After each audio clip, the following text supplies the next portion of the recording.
घेतलेले आहेत मी कट करून. या वाटतं आता गरम पाण्यात 5 मिनिटं ठेवून देऊया. इथे 2 कांदे घेतलेले आहेत, लसूण घेतलेला आहे, बटाटे घेतलेले आहेत कट करून आणि टोमॅटो घेतलेला आहे. तर टोपात तेल गरम करून घेऊया. तेल गरम झाले, लसूण टाकून घेऊया. लसूण फ्राय करून घेऊया. लसूण फ्राय झाला तर कांदा टाकून घेऊया. त्याच्यात कांदा पण गोल्डन ब्राऊन करून घेऊया. कांदा गोल्डन ब्राऊन झालेला आहे. टोमॅटो शिजवून घेऊया.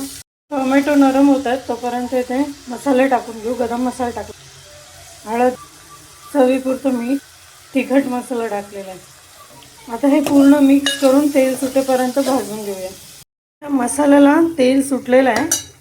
आता याच्यात वाकटी आणि बटाट टाकून घेऊया. ह्यात थोडंसं आता गरम पाणी टाकूया. वाकटी स्वच्छ धुवून घेतलेली. मिक्स करून हे 5 मिनिटासाठी शिजवून घेऊया. 10 मिनिटं झालेत, बटाट पण शिजले. यात आता चिंचेचा कोळ टाकून घेऊया. चिंचेचा कोळ टाकला आहे. आता कोथिंबीर टाकून घेऊ.